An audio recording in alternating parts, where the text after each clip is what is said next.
From the mountains of Vermont to missions around the world, this is the voice of your Green Mountain Boys. The Green Mountain Guard podcast takes you behind the scenes of the Vermont National Guard. Real soldiers and airmen, real stories, real impact. Hear from leaders, athletes, warfighters, and the people who make it all happen.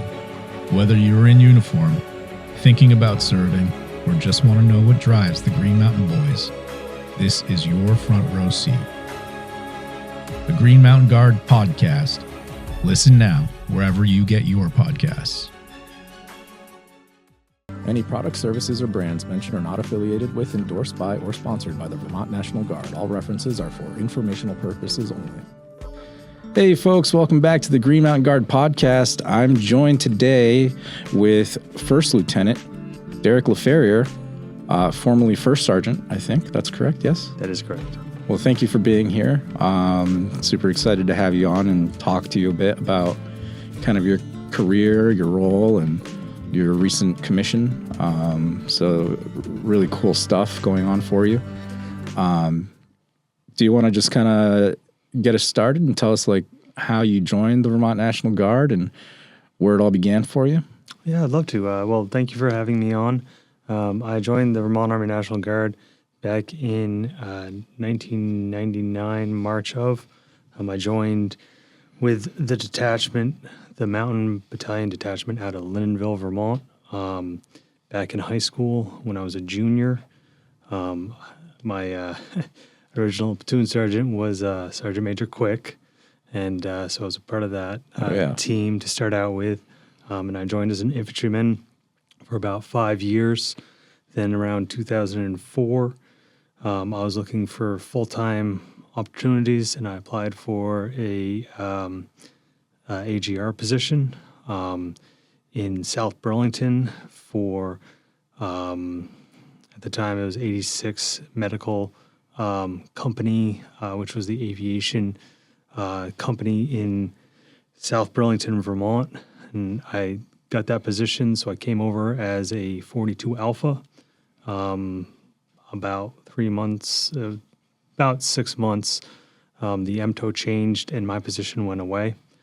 So they came up to me and they asked whether I wanted to become a couple of different MOS positions, and one of them was a flight medic position. And I said, "You're going to let me fly?" They said, "Yes." I got all excited.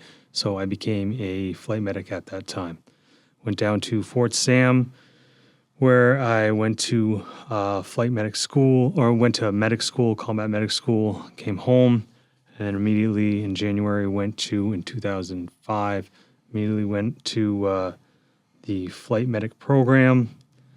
In 2006, at that time it was Charlie Company 3 of the 126, which is still around now, was down on medics. So they came up to me and they asked me if I wanted to deploy as a replacement to backfill some of their medics who got sent home for various reasons. I said, sure.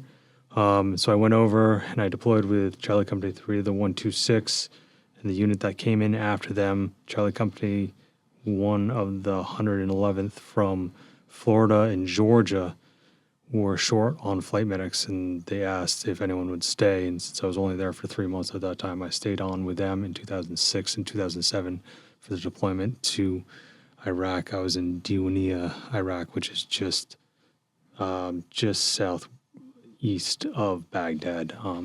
Baghdad was our closest hospital that we would go to. Came home from that deployment, and I wanted to further my medical knowledge, so I went in active National Guard. I moved out to California for 2 years to get my paramedic on my own and work on an ambulance out in Arcata, California for 2 years. The job for the flight engineer instructor came open for Charlie Company 3 of the 126 again. So I came home. I got that position and I came home, started training for our next upcoming deployment. In 2009, I came home and we started training for our next upcoming deployment in 2010. Going back over to Iraq, that time I went to Al-Assad, which is on the western side, just west of Ramadi, in 2010 to 2011. Oh wow! So I was in Afghanistan at the same time. Yes. So Yep. as a medic, also. So Awesome. we're in the same kind of sector of the world for a little bit. Absolutely, absolutely. And I'm sure we crossed paths. We Yeah. crossed paths a lot here, but I'm sure we crossed paths over there as well. Yeah. Many a times. So then I was the flight medic instructor up till 2013, where the Army decided to create the flight paramedic program, moving flight medics from a flight medic to actually becoming a critical care flight paramedic, which is now a 6-month course, along with a 2-month course for 6-month course for the paramedic portion, and then a 2-month course for the flight paramedic portion, where you can qualify to become a flight paramedic certified flight paramedic, and then another month down at Fort Rucker, where you learn to fly in the back of a UH-60 or LUH-72 aircraft to be a flight medic. I went down to NGB to help set up that program and initiate that program back in 2013, 2014. Then I came back home and trained up. I got to a point where I was at the top of the enlisted that I could be at in Charlie Company, and with my flight instructor position.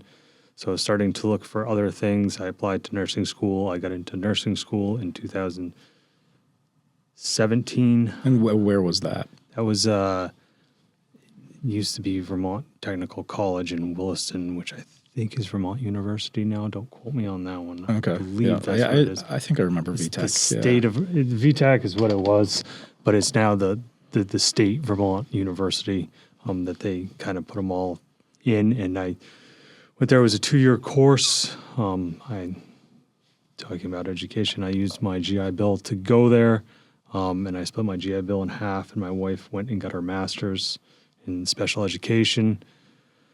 So I was there from 2016 till the end of 2017, and then as soon as I graduated, we deployed for my 3rd deployment over to Iraq, Syria, and other places. And that was 2017 to 2018. Yep. And then came home. I've been with, I was first sergeant for 3 years with Charlie Company. I then became the first sergeant of MedDet. And now recently I've commissioned as a nurse, and I'm in MedDet again as a commissioned officer, as a nurse. That's really cool. It sounds like a really, long journey. You're probably looking at that, retirement in the next however many years, but it's really cool. Thank you for sharing that. But yeah, I want to kind of touch on the GI Bill a little too, because I also used the GI Bill to go to school. I got my Bachelor's of Science from the University of Vermont back in 2014. So it was kind of not traditional, but my path as well. Like I went to college straight out of the gate, actually at Lyndon State. And and that was back in 2006 or something like that, a long time ago. And then, we did that deployment in 2010. And I got back home and I was like, I'm going to go ahead and finish up college. But I think the GI Bill is a super important resource for Vermont National Guardsmen. I used it, and I just kind of wanted to see what your experience was like also using that. So yeah, I used it for getting my nursing. Is when I started to use it. I also started college back in 2000, right out of high school. I started, and I went to Lyndon for a couple of years, but then I got the AGR job. I didn't use any of a GI Bill back then, but I did a little bit of psychology, and then I didn't graduate. And then I later on in life, after I decided that I want to go down the nursing route, I used the GI Bill, and I have nothing but good things to say about it. It was able to, I had 3 deployments underneath me, so I actually had a luckiness, and I was able to get 100% of the GI Bill, and the only way that I could get it is with the stipend that goes along with the GI Bill.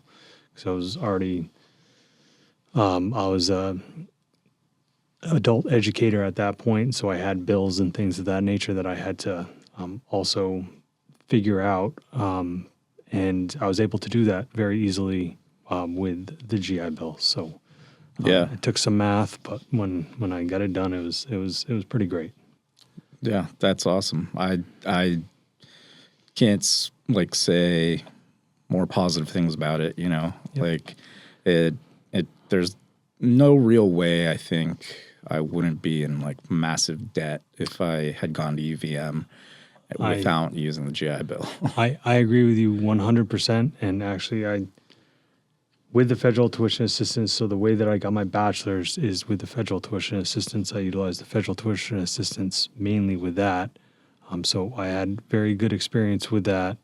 And I've actually had, even continuing on, I'm in a nurse practitioner program, and I'm supposed to graduate in 2 years, and utilizing federal tuition assistance and utilizing the state allocated in state universities tuition assistance through VSAC. I've been able to actually use that to get my nurse practitioner, and it's been seamless. It's everybody I've worked with on it has been amazing, and it's a great program out there, and I hope other people use it a lot It's more. a really good point too. If you're a Vermont National Guardsman, the state tuition assistance is also a separate aspect from the GI Bill. So you have kind of multiple pots that you could utilize as a resource to get your education. And for those that don't use their GI Bill, you can actually, I believe you can transfer that to your children or to a spouse or something of that nature. I don't know exactly the details, but we'll definitely put that in the bio. I believe it's both of them. So again, it was back in 2016, but I was able to transfer seamlessly. Again, it was very easy. Transfer half of it to my wife so she could go get her master's during those 2 years. You could also transfer to your children as well. I know many people who did, but like you said, definitely put in the bio that there's some things that need to go through for that one. But any kind of recruiter will be able to help you with that for sure. I'm sure. Yeah. So shifting gears, we went from being medic to now nurse. How's that kind of transition for you? Do you find it to be seamless, or is it kind of there are some changes? It's definitely a little bit different to be on the nursing side. I'm trying to get as involved in more the case management side, but I still want to be down on the floor and helping out the nurses and helping them out as much as I can for the medic aspect of it. It was a little bit of a change, and I'm still getting to know it because it's still a new change, but I think it's good, and it's been pretty good building on it. So That's awesome. moving forward. I guess, are there any things that you're looking forward to kind of accomplishing now? You know, you were a first sergeant. That's kind of wild, right? And then all of a sudden you're kind of back on the low end of the totem pole, but as an officer. And so I'm wondering what's the ultimate goal towards. So one of the big reasons that I became an officer is because I got accepted and I'm in nurse practitioner school. So I'm in nurse practitioner school. I'm hoping to graduate. Well, I'm going to graduate in the next 2 years. When I graduate, that means I'm going to be able to become a provider. So I'll be able to see patients. I'll be a provider. I'll be able to assist the PAs and the doctors upstairs with PHAs and all that other tasks moving forward. Until I get there, though, the big thing I'm looking at for the officer side, and the medical officer side is education. So I'm the occupational health nurse full-time for the Vermont Air National Guard. I've set up a training center for CPR and BLS, and I'm hoping to expand that to the med side, and then expand the training center into incorporating in advanced cardiac life support, maybe pediatric advanced cardiac life support later on as well through American Heart Association. Wow, that's incredible. Yeah. Can any guardsman join the CPR course, or is there like a signing up for it? So my funding for the occupational health, any full-time technician or AGR, I can pull that out of my funds. For the National Guard side, I just have to get the funding for them through the Deputy State Surgeon's office, and they'll fund it, and they'll go through there. But we can work around just about anything. I've got it down very low price, so it doesn't cost much to be able to, because I'm the one teaching it and I have all the equipment. So we only have to pay for the actual card certification. So it's very, very inexpensive, which is nice. Sounds very doable. Yeah, that's really nice that people have that opportunity. It's an important skill, I think, I agree as well. Yeah, which is why I want to expand on it. And anytime people need a class, they can definitely reach out to me, and I'll bend over backwards to get them a class. Yeah. I teach quite a few classes a month, so they reach out to me, I'll be able to slide them in one easily. Nice. Awesome. So as far as now working towards being a provider, how are you finding, is there anything that you might change about your path to where you are now? Or how about this? What are some of those key moments that stick out for you in your mind that are I really enjoyed that in my career, and how it's translating to today? Through my career, I'd call it more mind-opening moments. After my first deployment, it really changed my mind, and I wanted to I already felt like I was very knowledgeable in medicine, but I wanted to make it even more. So that's why I went out and got my paramedic. So that was a great opportunity, and it was a great experience that I did to go get my paramedic, and then come back. Again, when I got to the nursing aspect of it, again, I wanted to expand even more and become a nurse. And so I went back, got my education, became a nurse, and I loved that as well. And then I went on to become an emergency room nurse. I was an emergency room nurse for 5 years, and that was a great experience. I've always had a great experience in both Charlie Company and MedDet, and I'll say my first one too, and back in the battalion when the mountain was a battalion. Mm-hmm. I had a great experience throughout my whole life, through all that. Really wouldn't change much anything.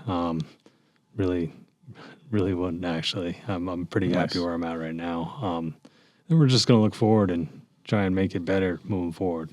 Yeah. Best I can. That's great. And if you had any kind of words of wisdom for someone who's thinking about joining the Vermont National Guard, is there anything that you would say to them specifically? Just go have a plan and go talk to people. Everybody's very approachable in the Vermont Air National Guard. It's a great place to work, and just go talk to people. Go start introducing yourself. Ask the questions too. You want to become a flight medic? Go start talking to people. That's what makes people stop immediately, is when someone says no. You might not be talking to the right person. So go talk to people and try and get pointed in the right direction. Yeah, I definitely agree with that. I think one of the first things I did was shadow a medic from the infantry before I even joined, and that kind of gave me that the bug, Yes. I want to be a medic. Absolutely. And there's, in my opinion, one of the best jobs in the entire world. So I would agree with you 100% on that. yeah. All right. Well, Lieutenant, thank you for being here. Is there anything else that we want to talk about before we end? No, that's probably all I got. So, well, we really appreciate your time and enjoyed talking to you today about these kinds of nuanced commissionings, which are really, really cool and really important that those opportunities do exist. Again, highly advise people research those educational opportunities to expand their careers and move further. And yeah, thank you for being here. thank you so much for having me. All right. Thank you for listening to the Green Mountain Guard. I'm your host, Dennis Nunez, and we'll see you next one.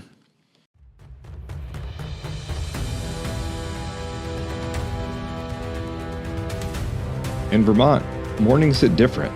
Crisp air, mountain views, and a chance every single day to push yourself past what you thought was possible. That's what fitness in the Vermont Army National Guard is all about. Not perfection, not comparison, progress. Whether you're preparing for the Army fitness test or just building a stronger version of yourself, fitness isn't something we do for the uniform, it's something we do for life. Strength to lift more than weight, strength to lift each other up, endurance to go the distance, whether that's a ruck march, a tough day at work, or supporting your community in a time of need. And resilience, the kind that keeps you moving when the mountain gets steep. In the Vermont Army National Guard, fitness is a team effort. Soldiers train together, push together, and grow together. You don't need to be an elite athlete to start. You just need the drive to take the first step. We'll help you take the next one and the one after that. Because fitness isn't a challenge, it's an opportunity. An opportunity to build confidence, discipline, and a lifestyle that fuels your future. So whether you're looking to join the Guard, sharpen your fitness routine, or challenge yourself in a new way, remember, strength starts here, right now, with you. The Vermont Army National Guard. Stronger, ready, resilient. Join us and find your next level. Hello, everyone. This is Airman First Class Raymond LaChance, and I'm here on the Green Mountain Guard podcast with Master Sergeant Kelly Burton. Sergeant Burton, it's so good to have you on this podcast, and we're so excited to hear about your story, hear about your deployment, and just learn how you got to where you are right now. So let's get into it. So Sergeant Burton, you've been in the unit for over 15 years. Can you just talk about the beginning of your career? Why did you join? And how did you get your start here at the Guard? Yeah, so I joined back in 2010. I was honestly just looking to get my master's degree, education benefits. This seemed like a good opportunity to get those benefits.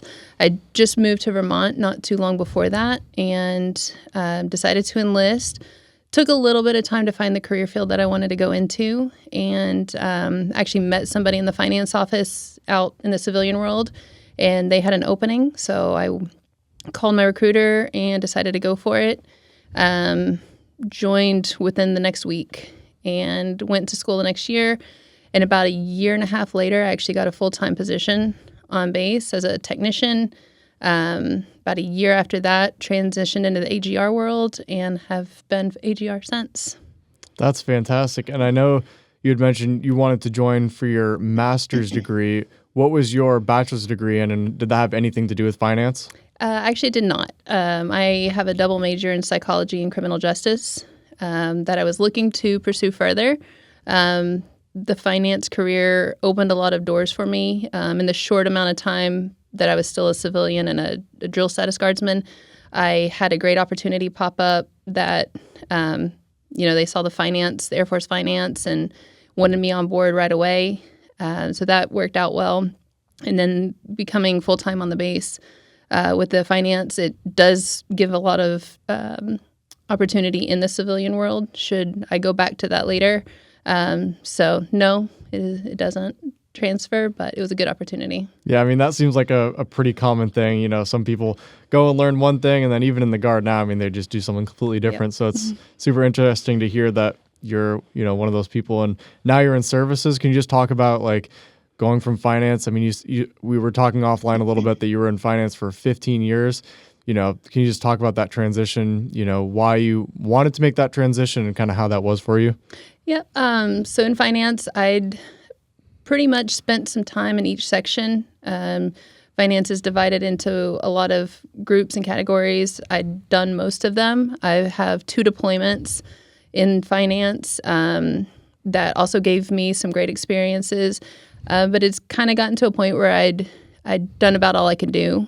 And it was time to look at transitioning out of finance for more opportunities. So this transition over to services, I'm the flight chief for services now, and that's giving me some new challenges, giving me new experiences that will hopefully help progress my career further up the line. And, flight chief, what does that mean in services? Kind of what is your day-to-day? You work here full-time. What does that kind of day-to-day look like for you? And what are those kind of challenges that you had mentioned? So services oversees, the big ones are the dining hall, our lodging program, and the fitness program and the gyms. We have some other side duties that aren't quite as big on the base that we see every day. My day-to-day right now is still kind of learning the job. I just came over in December. I haven't been to school yet for it, so I am still learning every day. There's a great team in there that's been there that's helping me. But working on lodging plans for drill weekends, we just worked on our newest lodging contract, keeping the dining hall running on drill weekends for our members. So those are the big day-to-days, but I'm still learning. That's great to hear. And one of the super intriguing things that we had heard about was your most recent deployment to Africa. Can you just talk about that? Where did you go? What did you do while you were over there? Services has a great implication here at the VTANG, but what does that look like, going downrange, going to somewhere like Africa like that? Yep. So my deployment was still finance. Oh, still finance. Okay. Yep. This deployment, I was stationed in Kenya, spent a little bit of time in Germany and Djibouti prior to arriving. I was a one-person finance office down there, so I did pretty much everything. I helped members with pay questions, travel questions, some pay processing for the Air Force members. It was a joint base, so we had Army, Marines, and civilians there as well. I was the dispersing agent, so I worked with the contracting team in paying bills, buying supplies that we needed for the base. When you're in a remote setting like that for deployed, it's a lot of cash vendor payments, anywhere from a couple $100s to tens of thousands of dollars that you're making cash payments, meeting with contractors. So it's definitely a different experience. It's my second deployment. The first deployment I went to Jordan in 2021. The deployments for finance are great because it's not what we do back home. It's a completely different experience. Other than a couple pay questions, you're doing something that you don't get to do every day. So that was a really cool experience, getting to go off camp and had to take an Army convoy to a local village to make a cash payment for a contractor to work on the airfield. That was not something I'll ever probably get to do again. So it was a really neat experience. That's super cool. I mean, it's super interesting to hear because, you hear finance and you're like, well, why does somebody in finance need to go to a location? Can't that just be something they can do from back home? Yep. So, can you just talk about, you mentioned driving and bringing that cash payment. Were there any other finance style tasks that you had to kind of go out and do that you would have no opportunity to do here? Oh, yeah. As far as just your day-to-day pay processing, yes, that still happens. But a lot of that was actually handled by my counterpart up in Germany, up at Ramstein. So my day-to-day was mostly something different, putting a kit on, sidearm, going off-site to meet with vendors, making the cash payments. I arrived in country with, as people would say, a suitcase full of cash. So it was just all around every day was something new. You never knew what was going to come up. In May when I was there, we had, it was Kenya's flooding season, and we did flood, and we had to make some emergency payments to get some trucks to get water cleared out of our electrical station, and that was me going out with contracting at the last minute, late at night, to make those payments. And can you just think back to, it might be difficult now, but think back to earlier on in your career, you hadn't deployed before. And obviously you hear stories about deployments, like what they're like, what they look like. Can you just almost compare and contrast your prior, what you thought a deployment would be like, and then comparing it to like what it actually is like, and kind of just talking about that a little bit. And if you need to think, it's okay. Yeah, I mean, before you deploy, luckily I had conversations and had counterparts earlier in my career that had deployed. So getting to talk to them, but even that, it's a different experience each time. My trip to Jordan was nothing like my trip to Kenya. In Jordan, we were on camp. Everything was much more set up. It was a little bit closer to kind of what we do here, more customer service and pay processing with little bits of dispersing. Much more, the camp was more built up. You had the BX, you had the dining hall, the food court. But then Kenya was a couple hundred people in the jungle in Kenya with limited resources. We may or may not get mail. We may or may not get, hygiene items shipped in for the shop. So it's just very different. And then talking to people from who've deployed to other bases, it's hard to imagine because you really, especially now having been on 2, looking back, I wouldn't even know what to expect on the next one. So when I first joined, never thought that I would be here. Like I said, I joined to get my master's paid for, to get some college money, and then the opportunities came up. And I've now been to 3 continents. I've been in experiences. Like I said, I've been in the back of a Humvee, going to a village to make a payment, and monkeys on the dining table. It's not anything you could ever imagine. Yeah, it's pretty amazing to hear. I mean, stories that I've never even heard about, and that's just super fascinating to hear. And I mean, obviously a lot of those kind of tasks that you've had to do, there's a lot more like kind of hard skills with that. Like obviously you're probably not gonna have to bring a suitcase full of cash to some place in Africa again, or maybe you will have to. But what are some kind of soft skills that you've learned through those experiences that are transferable to more day-to-day activities at work here in the military, or even not at work? Kind of some soft skills that you've taken away from that as well? Yeah. One of the big things in Kenya it's a very small camp. Like I mentioned, it's just a couple hundred people. We're all within a 1 mile perimeter wall. So I mean, it's very tight. So just kind of learning what I need for myself, for my own self-care, learning to take my time and my space, and doing what I need to do, to be good, to be able to do my job. And that's even back here.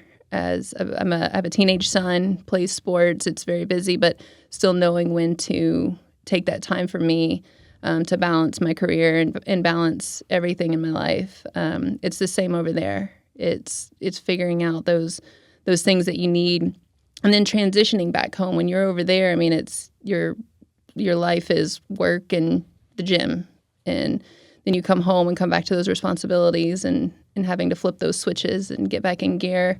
And then just, working with new people, working with different people. Over there, it was a very small base, like I mentioned. So we were technically only considered a squadron. So all of our leadership, all of our officers were very young, lieutenants and captains, that were most of them stepping into their first major leadership role, a lot of active duty. So just meeting with people and getting to know and work with people from very different trainings and very different backgrounds, and making it work and being successful. And you had mentioned, some active duty, some other military branches there. There's a lot of preconceived notions that, if you're in the Guard, you're not active duty, right? You're not at their quote unquote level, where I'm doing air quotes right now. How was your experience in reality, like being a Guardsman, and how did your training and qualifications kind of match up, I guess, to those in active duty and those in different branches? To be fair, I've been AGR for 12-ish years, so I didn't bring the same experience to the table as a typical drill status Guardsman, but you do see it. You see the stereotype. As soon as you show up, people are like, oh, we have this whole guard unit here, and you definitely face the stigma. Fortunately, every experience I've had, though, is the Guard people show up. And in Jordan, actually, almost our entire finance office was Guard. And in Kenya, it was a pretty good balance. But when you have guardsmen, bringing home the quarterly awards and the monthly awards and really showing up, it gained a lot of respect. So I definitely saw the initial stereotype, but by the end of the trip, it was a lot of respect earned by the guardsmen. Yeah, that's super cool. I mean, yeah, it seems like a pretty common, like, again, another common story. Like, the guardsmen get there and they're kind of, not a lot is expected, or I guess the expectations are high either way, and they always seem to either match or kind of go past. And that's super cool to hear that you had the same experience. And I mean, looking back on your whole time in the VTANG, I mean, what is one big highlight? We talked about the deployment a lot, but big highlights that stay with you throughout your whole career. We could go back as far as basic training, tech school, working full time at the unit. Is there anything that comes to mind in that aspect? For me, the biggest things that will always stick with me are probably the deployments. Getting the opportunity to travel. It wasn't my number one reason for joining, but once I kind of got in and saw that was something that could happen, I love it. Getting to see all the places, these are the places that people don't just go to. And I've gotten to go and get the career experience, but also get to travel. And, I've been to Petra, I've been to the Dead Sea a couple times. In Kenya, we got to go out to the coast and get that opportunity and do things that, never imagined I would do. We were with the Army in Kenya. I got to hang a couple mortar rounds with the Army and do things that I'll never forget it. I do want to dig a little bit deeper, though, on, you've mentioned some of these non-work related cool things that you've done. I want you to hone in on one, and I know it's going to be hard to pick one, but I want you to hone in on one and just kind of walk me through one fun experience, not work related, that you're just you got to experience that you would have never been able to experience had you not gone, deployed or anything like that. When I was in Jordan, like I mentioned before, we did get to go off camp and get to do MWR trips. MWR. So that is the morale trips where you get to go off and they're organized for the group. And it's usually a day trip. You get to go off base and do something for, like I said, we went to Petra, got to spend the day riding a donkey around Petra and seeing that. Went to the Dead Sea a couple times. The chaplain's office headed up a trip that went to a lot of religious sites around Jordan, where Jesus was baptized, the Jordan River, just all of those trips combined. With my job there, I actually did get to go to Amman several times, kind of job related, but I had to go to the bank in Amman every couple weeks. And with that, we would make a whole day trip out of it. I would usually bring one or two people from my office, and we would go into the Citadel. We went to some other locations around Amman that were historic sites, went out to eat, get the local food. So things like that, just that experience of actually getting out to see these places. In Kenya, we did a lot of exercises that were related to just threats in the area. I got in with the medical team there and spent a lot of time working with them. I actually learned how to do blood draws. Then also worked with the aerial port team, which is the team that downloads the planes, the cargo planes. They trained me up on how to drive a forklift, and I actually got to download a couple C-130s, load a couple C-130s. That was just spare time, trying to get as much experience in as I could. That, again, was not duty related. And would you say those extra experiences, I mean, you'd mentioned the C-130, you'd mentioned, the interactions with medical, are there any other, not just any other, but how have those experiences made you more of a multi-capable airman, not just finance stuff, but you're also learning other tasks that you could potentially apply on another trip, here back home, or even teach somebody else? Can you just talk about that a little bit as well? Yeah, just at surface level, it gives you an understanding of what other career fields do. I mean, in finance, we deal with it a lot is, people don't know what we do behind those closed doors. So being able to work with other shops, and it just kind of gives them the opportunity to see what I did, because my like I said, I was a one-person shop, so I actually shared an office space with the aerial port team. So them getting to almost see what finance does day to day, and me getting out there to see what they do and learn some of their skills. Some of it was just for fun, to say that I learned how to do this. The forklift, though, being in services now, forklift certification is actually a need. So being able to kind of get a jump start on that, not even knowing that I was going to be coming into services when I got home, it was definitely a plus. Yeah, that's super cool. And I mean, what would you tell to somebody, even maybe like yourself, who was looking at doing the military, or who's looking at kind of making a change? Like, what would you tell somebody who's maybe looking at the military as something that they might want to do? I would say really consider it. It's I did not come in thinking I was making a career out of it. I don't come from a family that's military. We're all college degrees, some doctors. It's was not ever something that was part of my life plan. And I joined with very low intentions.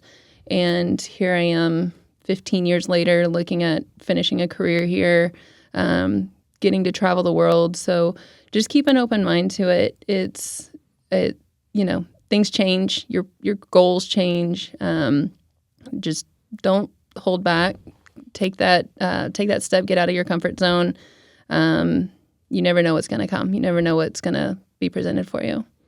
In your time traveling and interacting with different units, how does it feel to be kind of a part of like a home unit? Like on active duty, you might be able to bounce around to different units. Like, how does it feel to be in the Guard and be attached to like Vermont? Like you're a Green Mountain boy, you're part of the Vermont Air National Guard. Like, does that hold a sense of pride for you? Anything like that? It does, because it's a small world out there. When I showed up, or when I was in Jordan, we had an ops group commander come in who had actually gone through trainings with Colonel Shevchik. And at the time, he was our wing commander. And as soon as he heard that I was from Vermont, it came out that, they were buddies. And so it's a small world. So it's kind of cool to be that person that is, and especially Vermont, because Vermont is well known. You don't think it when you think of the United States as a whole. Vermont's so little up here, but Vermont Air National Guard is very well known. So it is cool to go places and say, this is where I'm from. I'm a Green Mountain boy. And people be like, oh, I know them. Or I've done a training with someone from there. Because in Kenya, I filled a line that another unit couldn't fill. So I was actually out of cycle. I was not there with any other Vermonters. So to be there with people who knew Vermonters, it was cool. So being at the Kenyan base, was it dangerous? I know there were some Army soldiers that were killed around that area. Was that same base? Like, can you just talk about how dangerous it was, that kind of thing over there? Yeah, that was our camp that we were at. It was at the airfield, which is joined next to Camp Simba is the U.S. base there. That was the same location. It was actually part of our intel safety briefing when we came in, was watching video of that. And the threat was still there. We were armed at all times. We had 300 or 400 Army Sec 4 security forces that manned towers 24/7. They'd go out on QRF missions and recon missions daily just to see what was going on in the area. There were several times, sometimes weeks at a time, that we would be full blackout at night. So no lights on camp, no mass gatherings. You're getting your dinner and going back to your room kind of a thing.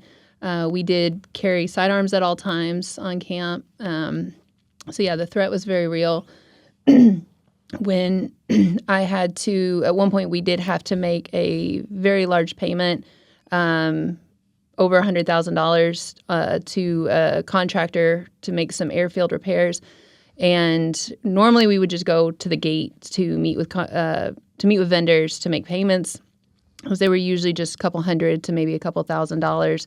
But because of how big this payment was, they didn't want to do that one, obviously, in the middle of the road in the jungle. So they did have me go to a bank in the local village, and that was full Army convoy, JLTVs, Hummers, to escort me, basically drive me to the bank. So very surreal experience going through the jungle, knowing that, there are these threats in the areas, especially in the village that we were going to. But the contractor needed the payment to start the airfield. So it was kind of we have to make this happen. And bunch of security involved, bunch of planning around it. And we made it happen. But it was definitely an experience that's not something I'll ever get again. And Sergeant Burton, in your career in finance, have there been any opportunities for career development that you've been able to take advantage of in your time over there? Yep. So I spent about 3 years while I was still working here, but filled a position with the National Guard Bureau and was a course instructor. I traveled a few times a year. We would lead classes all over the country for Guard units. I taught the travel program in DTS. During the last 2 years of doing that, I was the lead instructor. So I actually coordinated with active duty bases on classroom facilities, lodging facilities, and then put on the class. We had a team of 4 or 5, and we were all from different Guard units, but we would come together and teach these travel trainings across the country. And with that knowledge that you learned there and that you were able to teach, how did that translate to when you came back home and kind of applying any things that you learned, or maybe even being a better teacher to people back home? Could you just talk about that a little bit? Yeah. Just as the lead instructor, like I said, I coordinated the classes. So having to reach out and get contacts at active duty bases, actually even just using resources I had. Some people I was deployed to Jordan with were great active duty contacts for me when I needed to find a new base with a classroom that we could go to. So a lot of just that coordinating, the logistics, things like that obviously translate. But then also just the teaching side of it, public speaking, doing briefings, all of that, it just helps build on those skills. That's awesome. Well, Master Sergeant Burton, thank you so much for your time and kind of talking about your story and, shining some light on that side of it. And good luck on your new role in services, and look forward to seeing you on base. As we wrap up this episode of the Green Mountain Guard podcast, I really want to thank Master Sergeant Burton for sharing her story, her service, and her perspective with us. Her story really reminds us of what makes the Vermont National Guard so unique. Whether serving in the Air National Guard or the Army National Guard, our members bring a wide range of experiences, skills, and motivations, and they all have a common commitment, serving with purpose and being a part of something that truly matters. From answering the call to serve to deploying overseas in support of missions across the globe, Guardsmen like Master Sergeant Burton represent the very best of Vermont. Her recent deployment to Africa not only highlights the global impact of the Vermont Air National Guard, but also the adaptability, resilience, and professionalism of our airmen and soldiers and what they bring when they are called.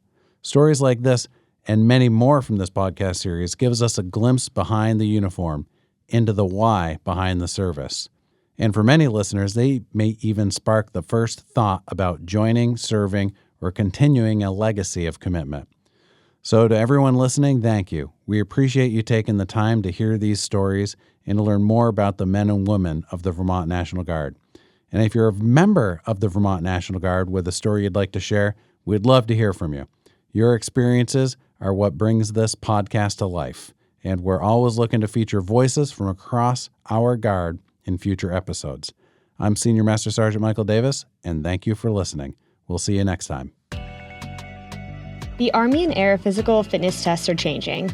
Our force must be ready to adapt to these changes. Train Heroic is a resource that's got you covered for training year 2026.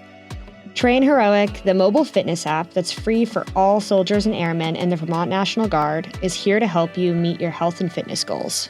This virtual program connects you with real coaches from within our own ranks, Guard members who understand our missions, our tempo, and our culture. They'll build training programs tailored to your needs, all available right from your phone. Work out anywhere, your living room, your favorite gym, your garage, no need to travel to a specific facility. And if you're rural and you don't have gym access at all, no problem. Our coaches can create full bodyweight programs designed to be done anywhere with minimal or no equipment. So don't wait, start your training journey today. Download the Train Heroic app now. If you're a soldier or airman in the Vermont National Guard, reach out to your Readiness NCO or your Recruiting and Retention NCO for your access code and to get connected to your coach.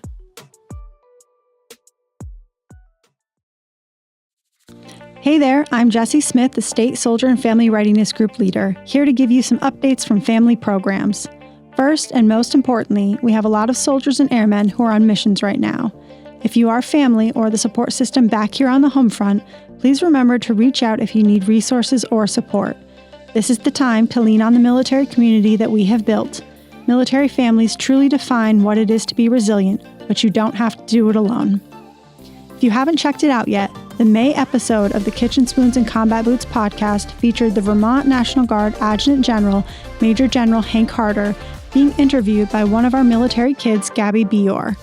They cover topics ranging from military leadership, Major General Harder's views on retention, events for military families, favorite sports teams, good-natured rivalry banter included, and favorite Ben & Jerry's flavors. Definitely worth watching. Our June episode of Kitchen Spoons and Combat Boots will cover reintegration. We'll be talking about experiences people have had and also covering some techniques that are helpful for the service member and their loved ones to know. Please look forward to it. I'd like to highlight some of the upcoming events we have going on. June 18th will be the day that Military Kids Vermont is hosting an event at Thunder Road. You can find out more information on how to register for this event on the Family Programs Facebook page or the Military Kids Vermont Facebook page. Don't forget to mark your calendar for the annual Lake Monsters Military Appreciation Night at Centennial Field. There is lots of fun to be had, and we will be there with the Military Kids Vermont crew, hoping to pack the stands with service members and their families. Starbase camps are happening in Rutland, July 27th to 30th, and in South Burlington, August 3rd to 6th. To find out more info about the Rutland camp, the contact is emma@starbasevt.org, and for South Burlington, it is paige@starbasevt.org. Work for Warriors Vermont has recently added 2 new partner businesses and several new open positions. Visit workforwarriorsvt.org or email contact@workforwarriorsvt.org for more information. We have had a lot of service members reach out about financial resources. At this time, we do not have a dedicated personal financial counselor on staff with family programs. The Military and Family Readiness team can help with some of the financial briefings, and there is always financial counseling through Military OneSource as well. As we gear up for another action-packed summer, make sure to check out the photo albums from our past events on the Family Programs Facebook page, VTNG Family Programs. Most of our events are annual, so if anything looks like something you want to join, keep on the lookout for the registration flyers. If you aren't already signed up for the In the Know emails, it's a great way to find out about all the events Family Programs is putting on throughout the year as well. Thank you for watching the Green Mountain Guard podcast. Remember, mission first, family always. See you next time. You've been listening to the Green Mountain Guard.